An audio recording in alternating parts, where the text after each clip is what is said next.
사회학자들이 그 인간이라는 종을, 인간이라는 존재를, 인간의 형상을 갖고 있는 그 피부 색깔이 검든 황인종이든 백인이든 원주민이든 어떤 종류의 인간이라 할지라도 인간이 사는 곳에 공통적인 뭐가 있답니다. 혹시 뭔지 아십니까? 인간이 무리지어 사는 곳에 공통적으로 그 사회에 꼭 있는 것.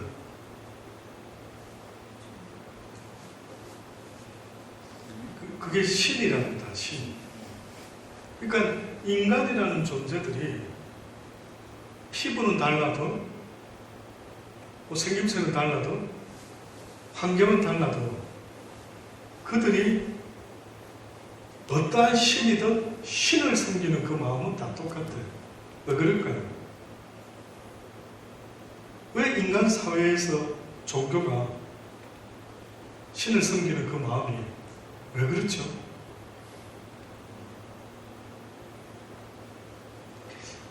저는 개인적으로 생각하기를 우리 인간은 스스로 지은 존재들이 아니기 때문에 스스로 존재하는 자가 아니기 때문에 모세를 출애굽시키기 위해서 이 뭐가 조금 볼륨이 좀 위에 소리가 자꾸 조금 찢어지는 소리가 나는 것 같아요. 모세를 하나님이 이스라엘 백성들을 보낼 때 모세가 물어보죠. 누가 너를 보냈느냐? 라고 물어봤을 때 누가 나를 보내서 지금 괜찮은 것 같아요. 누가 나를 보내서 왔다라고 이야기할까요? 했을 때 하나님 스스로가 자기를 소개했을 때 뭐라고 소개했느냐면 나는 스스로를 했죠. I am who I am. 그러니까 그분은 모든 존재의 시작이 그분으로부터 말미암았다. 그분은 스스로 있는 분이에요. 모든 것의 모든 만물의 시작이 그 하나님이다라고 말씀을 스스로 소개를 한 것 같아요. 우리 인간은 내 스스로 이 세상을 시작한 존재가 아니기 때문에 우리는 본능적으로 나를 지은 어떤 신에게 섬기고자 하는 섬김의 마음이 있다. 본능적으로. 피조의 존재의 모습이 우리에게 있다. 그러니까 인간이라는 존재는 어느 자리에 있을 때에 제자리에 앉아있다라고 볼 수 있냐면 누군가를 섬기는 자의 자리에 있는 그 모습, 이게 저와 여러분의 모습이다. 그러니까 하나님이 아니면 다른 걸 섬기고 있다. 어때요? 그런 것 같습니까? 인간은 하나님이 아니면 다른 걸 섬기고 있다. 왜? 인간들이 살아보면은요, 자기 삶의 주체가 자기인 것 같지만은 실질적인 주체와 주권이 나에게 속해 있지 않다는 걸 알게 돼요. 조금만 살아보면. 그 또다시 어떤 의미냐면은 내 마음도 생각도 주체가 내가 아니라는 거예요. 내가 무엇을 생각해서 그 생각이 나로부터 온 생각이기 때문에 내가 지킬 수 있다가 안 된다는 거예요. 생각도 내 마음대로 안 된다. 인정하십니까?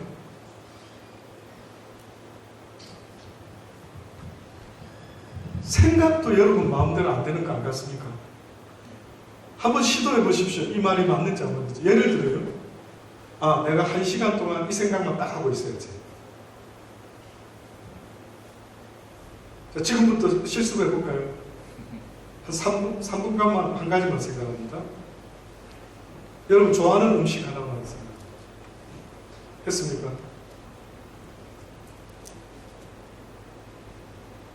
한번 시도해 보십시오. 지금 통닭 떠올렸다. 통닭. 통닭만 계속 생각해야지. 통닭. 얼마나 갈까요? 그러니 어떤 면에서 우리가 이걸 인정하는 게 어렵지 않는 게, 가룟 유다 보시면은 그가 어느 날 예수님을 팔 생각이 들어오죠. 근데 그 생각이 누구로부터 들어옵니까? 사단으로부터 들어오죠.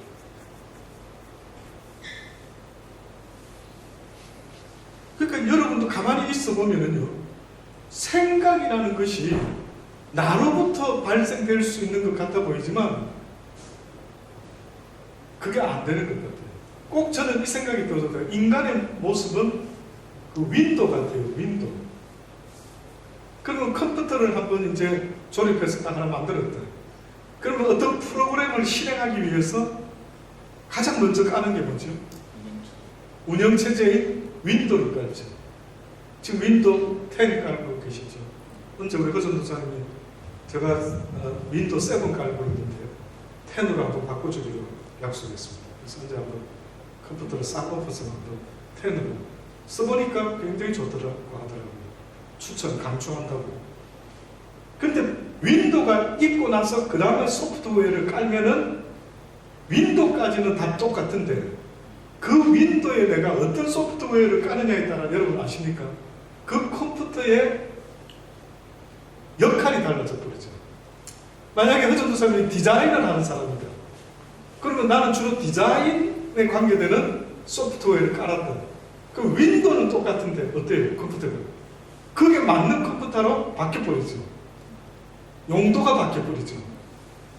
저는 인간의 존재라는, 육이 있는 이 인간의 존재가 꼭 어떤 생각이 드냐면 윈도우를 깔아놓은 것 같아요. 하나님 윈도우.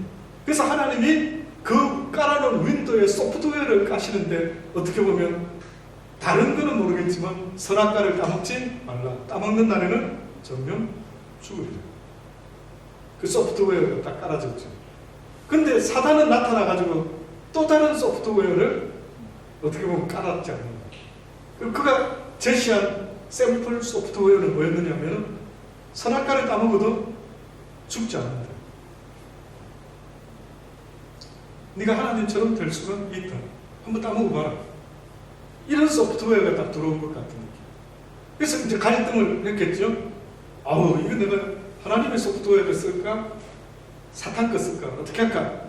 이러다가 그냥 A 클릭하자고 사단의 소프트웨어를 썼을 때, 그때부터 윈도우가 무슨 일이 벌어요? 바이러스를 먹었어요. 죄의 바이러스. 그러니까 저와 여러분의 존재가요, 그렇게 대단하다는 생각을 내려놓으실 수 있기를 바랍니다. 여러분은 그래 대단한 사람이 아닙니다. 여러분의 존재는 눈에 보이지 않는 우리와 같이 이 사망의 육신의 법을 갖고 있지 않는 영물과 영적 싸움에서 잽이 될까 안 될까? 잽이 안 된다. 그게 인정되시기를 바랍니다.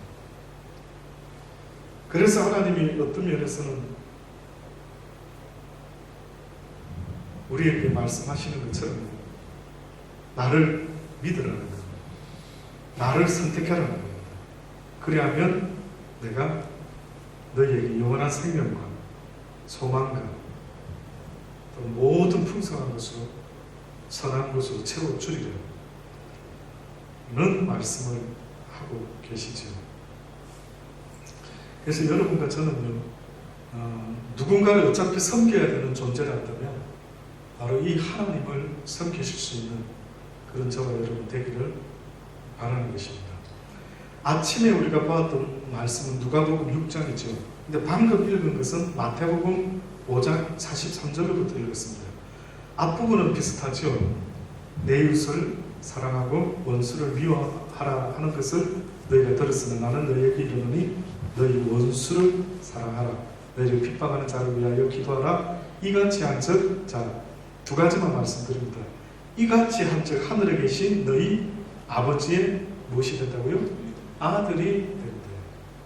예수 그리스도는 아버지의 말씀에 순종함으로 맏아들이 되셨다 그랬죠.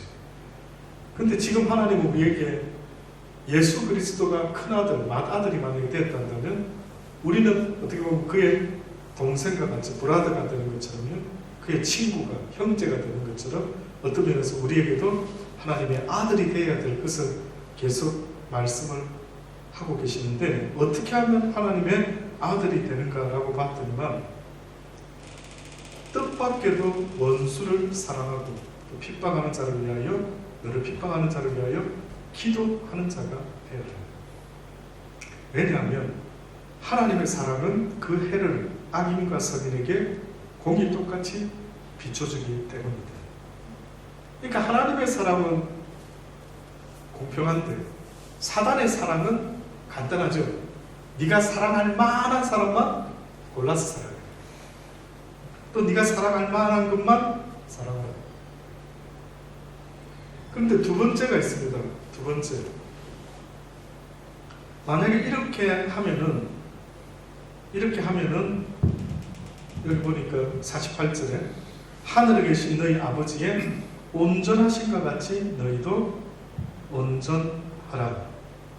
근데 아침에 보았던 본문의 말씀에는요, 너희 아버지의 자비하심 같이 너희도 자비하라 이렇게 했어요. 근데 이 마태복음 5장에는 그 자비하심의 모습이 어떻게 보면 바로 아버지의 온전하심과 같은 모습이다라는 것을 이야기를 하고 있습니다. 그래서 저와 여러분은요, 누구를 저주하고 누구를 원망하고 누구를 미워하는 것은 진짜 뜨거운 불에 손이 탁 달라 하고 깜짝 놀라듯이 놀라야 됩니다. 내가 왜 이러려고 하지? 내가 누구를 미워하려고 하지? 깜짝이야. 진짜 저는 살아보면서 정말 깜짝 놀라야 되는 건 이 부분입니다. 그게 그렇게 돼야 되는 것, 그 누구도 미워해서는 안 되는 것.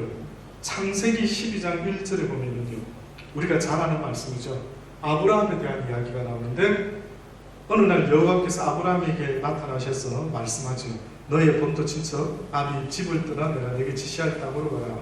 내가 너로 큰 민족을 이루고 내게 복을 주어 내 이름을 창대케 하리라.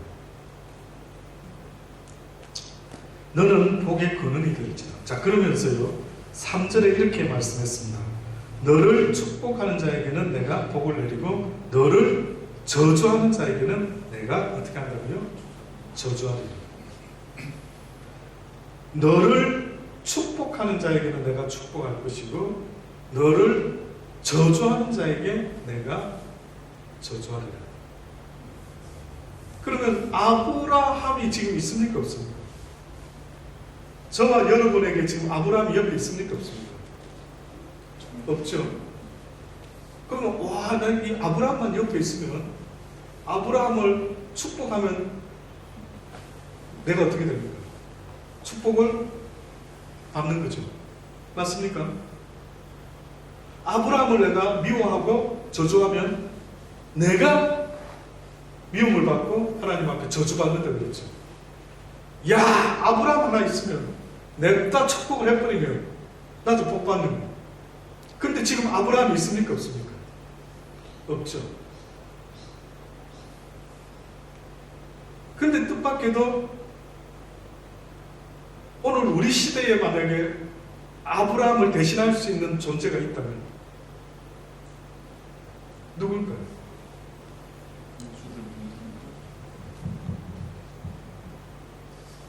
기본은 예수 믿는 사람들이겠죠. 더 나아가서는 원수도 아브라함의 기준이 되는 거예요. 원수도. 그러니까 도무지 저주하지 말아라. 도무지 미워하지 말아라. 그리고 성경은 심지어는 네가 모든 이들을 축복해주라. 근데 그 사람이 그 축복을 받을 만한 사람이 못 되면 네가 빌어준 그 축복이 어떻게 된다고? 너에게로 되돌아온다. 근데 네가 누구를 판단하고 비판하고 정죄하고 헤아리면은, 그래서 아침에 시간이 좀 부족했긴 했습니다만 아침에 마지막 부분에 이렇게 나옵니다. 갑자기 눈에 보이는 대접하라, 섬겨라, 옷을 빼앗는 자가 있으면 속옷도 주고 겉옷을 빼앗고 이렇게 저렇게 해라. 이렇게 확실하게 우리가 육신적으로 살 때에 어떤 행동을 해야 된다 이런 걸 있었죠. 근데 이제 눈에 보이지 않는 이야기가 결론이 사실 있었습니다. 너희 아버지의 자비하심 같이 너희도 제발 자비한 자가 되기 바라는데 그게 바로 곧 온전한 자가 되는 것인데 비판하지 말라. 그래야만 너희가 비판받지 않을 것이고 정죄하지 말라. 그러면 너희가 정죄받지 않을 것이고 용서하라. 그러면 너희가 용서를 받을 것이고 주라. 그래야만 너희가 너희에게 줄 것이고 후이되어 누르고 흔들어 넘치도록 하여 너희에게 안겨주리라. 너희 헤아리는 그 헤아림으로 너희도 헤아림을 도로 받을 것입니다. 계속 앞에 말하고 뒤에 말하고 앞에 말하고 비판하지 말라. 그럼 너희가 비판받지 않고 정죄하지 말라. 그럼 정죄받지 않고 그러면요 앞에 거는 누가 하는 겁니까? 내가 하는 거죠. 뒤에 거는 누가 하는 겁니까? 뒤에 거는 누가 하는 거죠? 지금 비판하지 말라. 그럼 누가 비판하지 말아야 됩니까? 내가 비판하지 말아야죠. 그런데 두 번째 그리하면 너희가 비판을 받지 않을 것이라. 그러면 누가 나를 비판하지 않는다는 거예요? 그럼 당연히 하나님. 자 보세요. 마지막에 우리가 관심 있는 것 중에 하나가 주라. 그래야면 너희에게 줄 것이다. 주라는 겁니다. 필요로 하는 사람이 있으면 주라는 거예요. 사랑은 줄 수 없을 만큼 가난한 자도 없고 사랑은 받지 않아도 될 만큼 부요한 자도 없다. 여러분은 스스로 생각할 때 예수 믿으면서 나는 가난해. 혹시 그렇게 생각해 본 적 있습니까? 솔직하게 허전도사님 본인이 예수를 믿고 살아갔지만 나는 왜 이렇게 가난하지? 그렇게 혹시 한때 부활되는 제가 이야기 들어봤습니다. 그렇죠? 금수저 집안에 태어나서 이렇게 꼭 금수저를 하면 좀 그럴 수도 있겠지만 아버님 덕분에 그죠? 특별히 어렵지 않게 잘 컸다 그죠? 근데 어느 날 좀 어려워졌다 그러셨죠. 예수 믿는데 내가 가난해졌다. 말이 됩니까? 이게 가난하다는 거는 세상이 보는 부의 기준에 가난한 얘기하는 거고요. 예. 그러니까 그 물질이 없어도 예. 지내는 내 마음 자체는 이 자족함으로 살 수 있는 마음이 생기는 후로는 사실 그게 뭐 물질의 완급이 전혀 이것과는 관계가 없는 부분으로 인식이 되더라고요. 네, 그렇죠. 네, 물질이 행복을 결정하지 않는 걸 알기 때문에, 그러니까 이제 물질이 없는 것이 오히려 이제 더 하나님을 찾으라는 어떤 그 부르심이 될 수 있다는 걸 깨닫게 되고요. 없을 때 더 기도할 수 있게 되는 것들이 네, 좋은 것 같아요. 제가 왜 이 질문을 해봤냐면 저는 자라올 때 저희 집안도 한때 저희 아버님이 선장으로 막 원양어선 타고 다니실 때에 막 나눠줄 생선도 풍성했고 막 그런 걸 저도 직접 들고 딜리버리를 하고 했던 적이 있었습니다. 근데 사업이 망해가지고 어려운 또 시절이 있었습니다. 그때부터인가 언젠가부터는 저희 모친의 안타까운 한마디씩 하시는 말 중에 우리는 가난해서 참 뭐 부흥에 오신 목사님 한번 대접해드리고 싶어도 대접할 형편이 안 되고 이런 이야기를 듣게 됐어요. 그래서 저도 모르게 무의식 중에 우리가 언제 좀 괜찮은 때가 있었던가 생각을 했죠. 근데 그러면 그때 괜찮을 때에는 잘했는 거예요, 그죠? 오히려 네. 그 가진 게 많을수록 더 안 내놓게 되는 게 사람의 특성인 것 같고요. 네. 어려움을 겪을수록 어려운 사람들이 보이기 때문에 그 마음으로. 그러니까 저도 사실은 돌아보면은 정말 고아를 돌보는 경우에 일들이 나중에 생기게 됐는데 그때 제가 할 수 있었던 그 계기나 이런 어떤 결정들이 제가 어려움을 알기 때문에 그게 가능해지는 걸 알게 된 것 같아요. 그러니까 부유하는 것이 오히려 더 그 어려운 이들을 못 보게 하는 마취제 같은 역할을 하는 위험함이 있는 것 같고, 내가 부족한 걸 그것을 내가 체득하고 알기 때문에 이들이 얼마큼 힘든지가 보이잖아요. 그러니까 없는 내가 더 십시일반을 더 하더라도 네. 이렇게 줄 수 있는, 더 이걸 베풀 수 있기 때문에 그거를 결론적으로 본다면 사실은 훨씬 가난한 입장에서 더 많은 사랑을 베풀 수 있었더라는 그런 것도 저는 깨닫게 됩니다. 예. 저도 사실은 이제 이런 말에 거의 100% 저도 동의를 해요. 왜냐하면 저희 모교회에 저희 모친이 어느 날 이제 목사님이 새로 바뀌셨는데, 이분이 이제 설교 중에 그랬답니다. 나는 막 신학생 때 막 너무 어려웠고 너무 힘들었고 너무 그렇게 진짜 힘든 선교지에 가서도 살아왔고 했는데 드디어 이렇게 큰 교회에 담임 목사로 청빙받아서 이렇게 되어서 하나님이 나를 축복하셨다. 거기까지는 뭐 그럴 수 있다 봐요. 근데 그 다음부터 교인들한테 어떤 소문이 났느냐면, 이상하게도 그분은 어려운 교인들을 거의 돌아보질 않는 거예요. 소문이 그리 나기 시작했답니다. 그래서 주로 돈 많은 장로님들하고 가까이 지내고, 경제적으로 어려운 분들은 별로 따뜻한 말하는 시선도 눈길도 안 주는 듯한, 이제 이런 것이 자꾸만 교회 안에서 이렇게 소문이 났어요. 내가 진짜 어렵게 살아본 경험이 있다면은 지금 방금 허선 목사님 이야기처럼 그 어려운 사람의 심정을 더 헤아리게 되겠죠. 마찬가지로 하나님이 크리스찬들에게, 크리스찬은 가진 것은 없는 자 같으나 많은 사람을 부욕케 할 때 있죠. 그 어떤 의미가 있을까요?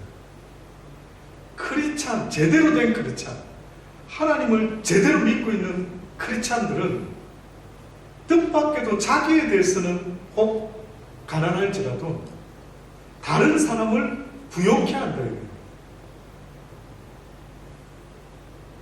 그러면 지금 오늘 아브라함 보세요. 잘 들어보셔요. 아브라함에게 이르시되 너를 축복하는 자에게는 내가 복을 내리고 너를 저주하는 자에게는 내가 저주를 내린다. 결국 하나님의 사람들이 이 말씀 반대로 받았다요.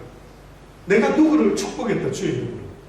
그럼 그 사람을 누가 축복해 주겠다고요? 하나님께서 축복해 준대요. 내가 진짜 크리스찬이면, 내가 진짜 가짜 크리스찬이 아닌 진짜 크리스찬이면 어떤 능력이 있대요. 어떤 능력이라기보다 어떤 자격이 있대요. 하나님이 어떤 자격을 지금 말씀하는 거예요. 아브라함에게 너는 모든 복의 근원이 될 것이다. 그러면 아브라함이 복의 근원이면 아브라함의 믿음의 자손들은 또한 복의 근원이지. 아브라함만 그렇습니까? 아브라함만 그렇고 그 자손은 아니다, 이 뜻입니까? 아브라함이 복이 근원이면 어떻게 보면 믿음의 우리 자손들도 복의 그 시대마다 우리가 복의 근원이 되는 거죠.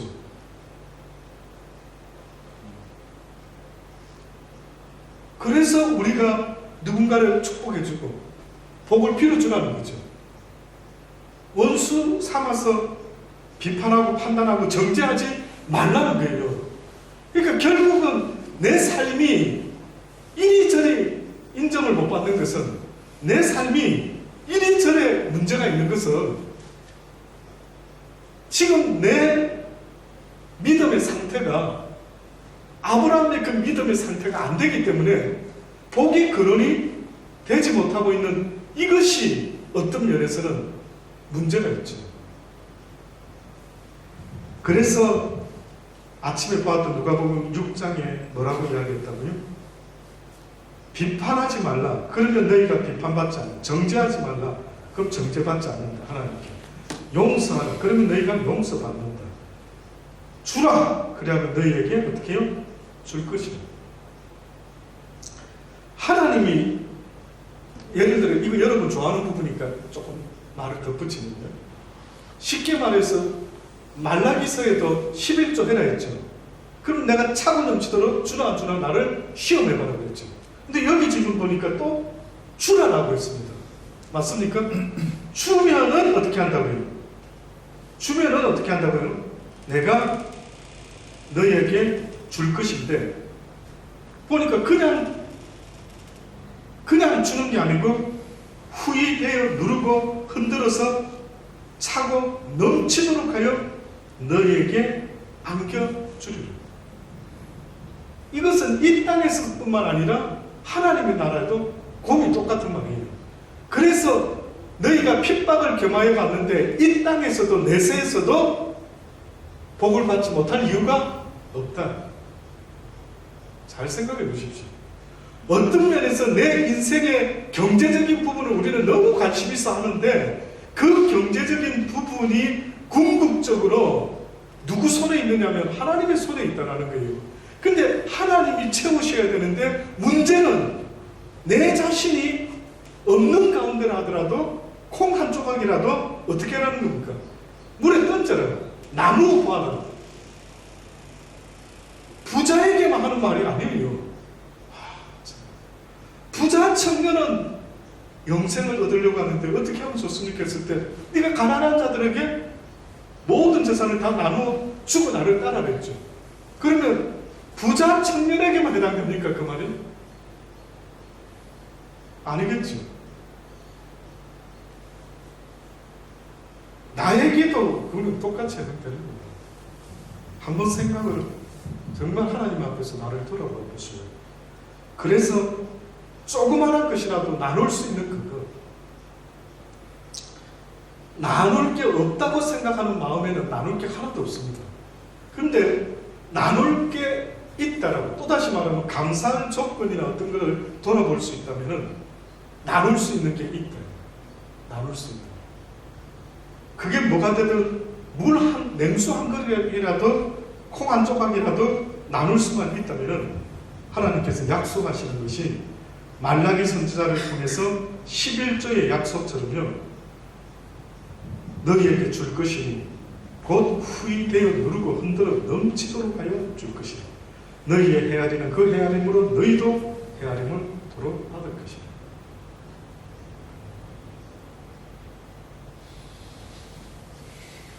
마지막으로요. 빨리 마치면 좋겠습니까? 좀 더 해도 되겠습니까? 피곤하지 않는다.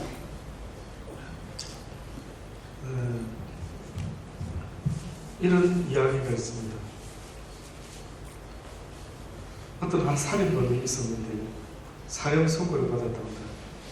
근데 그 살인범에게 형이 있었습니다. 브라더가.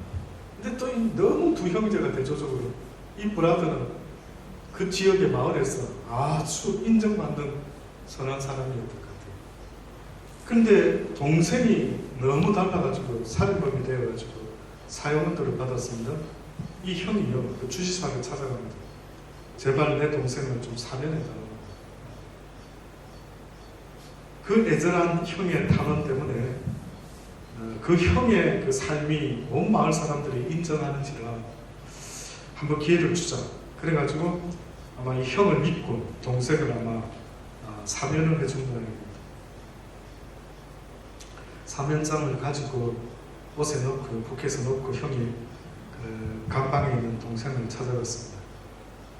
동생을 만난 형이 물어봅니다. 동생아, 내가 만약에 사면을 네가 받는다면 앞으로 너는 나와서 어떤 삶을 살 계획이 혹시 있니? 이렇게 물어봅니다. 근데 동생이 의외로 인상을 팍 쓰면서요, 이런 대답을 합니다. 내가 만약에 여기서 나가기만 한다면 나에게 이 사형 언도를 내린 이놈 판사를 내가 가만히 두지 않을 것이고, 재판석에서 증인으로 나섰던 그놈을 찾아가서 내가 총으로 쏴 죽여버릴 것이다. 이렇게 형한테 이야기를 했거든요. 했더니만 형이 그 자리에서 일어나서 나왔어. 그리고는 그 자기 옷에 있는 그 사면장을 보여주지 않았다는 거예요. 결국은 그 동생의 문제는 뭡니까? 원수를 갖고 살기 시작했고, 두고 보자. 가만히 두지 않으리라.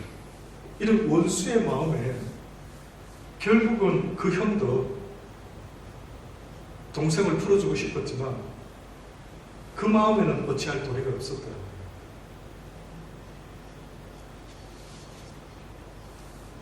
이런 일들이 많이 있습니다. 귀천이라고 하는, 혹시 시를 아십니까? 귀천 들어보셨는지 모르겠어요. 천상명이라는 시인이 쓴 귀천이라는 시가 있다. 근데 이분은 군사정권 시절 1967년도에 그 동백림 사건이라는 사건에 연루가 돼가지고 억울한 누명을 쓰고 아마 감옥에서 조사를 받다가 정기 고문을 한 두서너 차례 받고 나가지고 몸에 이상이 생겨서 아이를 놓지 못하게 됐다. 그래서 아내와 함께 이렇게 살다가 떠난 사람인데 여러 가지 육신의 어려운 가운데 심지어는 행리어 병자라고 해가지고 서울시립정신병원에까지도 입원도 하고, 하여튼 그 사람의 삶이 너무나 슬펐답니다. 그래서 어떻게 보면은 그 인생이 불평, 불만, 원망 해도 누가 봐도 인정. 그래, 당신은 불평, 불만 할 자격이 있다. 그럴 정도의 삶을 살았던 사람입니다. 그래서 사람들은 아마 그가 엄청 세상을 원망하겠지, 자기를 이렇게 병신 만든 사람들을 원망하고 하늘을 원망하고 살겠지, 이런 생각했던 모양이에요. 근데 뜻밖의 그 사람이 죽기 전에요, 자신의 삶 가운데 죽음이 다가오는 것을 느끼고 시를 한 편 씁니다. 시를 한 편 씁니다. 이 시를 제가 끝으로 한번 읽어드려 볼게요. 제목이 귀천입니다. 제가 이 시의 어떤 부분을 개인적으로 얼마 전에 운동하면서 테니스 코트를 이렇게 돌면서 계속 생각했던 그 어떤 한 소절이 있어요. 그 소절이 있는 시가 바로 이 귀천입니다. 하늘로 돌아간다. 그분의 시대예요. 나 하늘로 돌아가리라. 새벽빛 와 닿으면 쓰러지는 이슬 더불어 손에 손을 잡고 나 하늘로 돌아가리라. 노을빛 함께 단 둘이서 노을빛 함께 단 둘이서 가슴에서 놀다가 구름 손짓하며 나 하늘로 돌아가리라. 아름다운 이 세상 소풍 끝나는 날 가서 아름다웠다고 말하리라.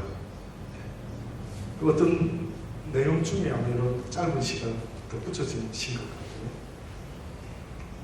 저는 특히 아름다운 이 세상 소풍 끝내는 날 가서 아름다웠다고 말하리라. 예수 때문에 도무지 아름답지 않는데, 어떻게 보면 도무지 아름답지 않는데 예수님 때문에 그분으로 말미암아 범사에 기뻐하고 감사하고 즐거워하며 살았던 이 땅의 소풍 끝나는 날 가서 주님께 아름다운 세상 살다 왔다라고 믿음 고백이 진짜 크리스찬의 그 고백이 될 수도 있겠다라는 뜻에서요. 참 이 표현이 개인적으로 좀 와닿았던 것 같습니다. 아브라함만 복의 근원이 된 게 아닙니다. 제가 우리도 복의 근원이 되어야 된다 말씀드렸죠. 창세기 27장에 보면은 이삭의 아들 야곱에게 이삭이 쏘가가지고 아들 야곱을 축복하는 장면이 나옵니다. 그때 그 아들을 축복할 때 어떻게 축복했냐면 내 아들의 향치는 여호와의 복 주신 밭의 향치로다.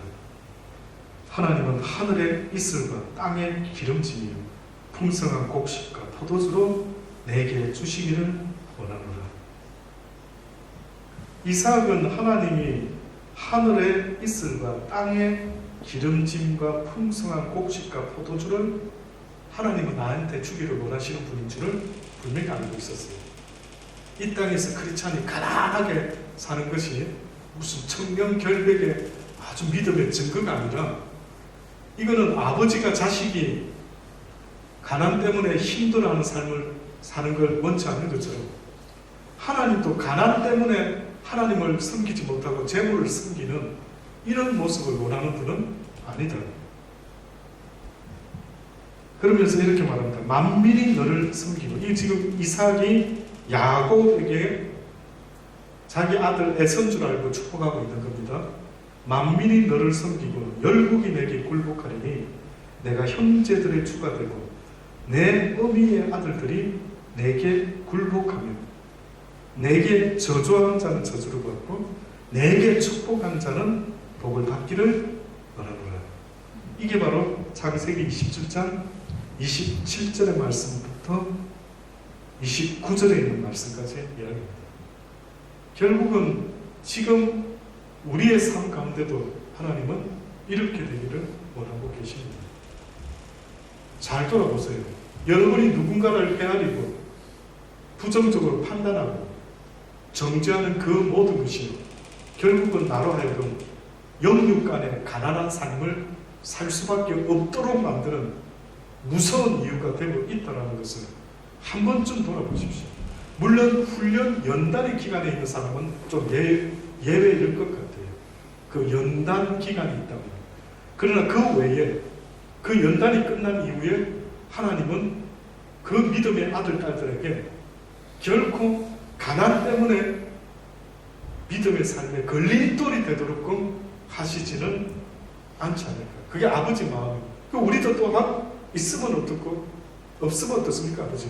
자족하는 마음을 가지는 그것, 이것이 또한 연단받은 자의 마음이 되어서 이제는 주신 것도 여호와시요 거두어가실 것도 여호와시니 나한테 주신 것 찬스 있을 때 부지런히 하나님의 아들들처럼 지혜롭게 하늘나라의 곡식을 재물을 쌓아두는 그러한 자와 같이 남을 부욕해 하는 영육간의 삶을 살 수 있기를 하나님이 원하시지 않는가 믿어 의심치 않습니다.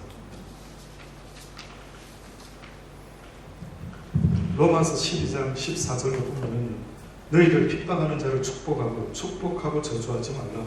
즐거워하는 자들과 함께 즐거워하고 우는 자들로 함께 울라. 서로 마음을 같이하며 높은 데 마음을 두지 말고 도리어 낮은 데 처하며 스스로 지혜 있는 채 말라. 아무에게도 악으로 악을 갚지 말고 모든 사람 앞에서 선한 일을 도모하라. 할 수 있거든 너희로서는 모든 사람으로 더불어 평화하라. 내 사랑하는 자들아 너희가 친히 원수를 갚지 말고 진노하심에 맡기라. 기록되었을 때 원수 갚는 것이 내게 있으니 내가 갚으리라. 곧 주께서 말씀하시니라. 내 원수가 줄이거든 먹이고 목마르거든 마시라. 그리함으로 내가 숯불을 그 머리에 쌓아 놓으리라. 악에게 지지 말고 선으로 악을 이겨라. 아멘. 기도하시겠습니다. 그렇습니다. 하나님, 우리가 잘 되고 잘못되고 살고 죽고 괴롭고 평안하고 그 모든 것의 기준은 여호와의 진리의 말씀을 제대로 알고 그 말씀을 지켜 행하며 살아갈 때에 하나님이 기뻐하는 자의 모습으로, 복받은 자의 모습으로, 남을 부욕해 하는 자의 모습으로 살아갈 수 있게 될 줄 믿습니다. 아버지, 주신 말씀을 또 잃어버리는 자 되지 말게 하시고 우리 심령 깊은 곳에 새겨놓을 수 있게 되기를 간절히 바라고 말합니다. 주의 말씀을 붙잡고 늘 몸부림을 치며 어찌하면 이렇게 살 수 있을까? 아버지, 이렇게 살기를 원하는다라고 혹 온전하지는 못하지만 온전하고자 애쓰는 모습이 우리의 삶 속에서 멈추지 않도록 도와 주옵소서.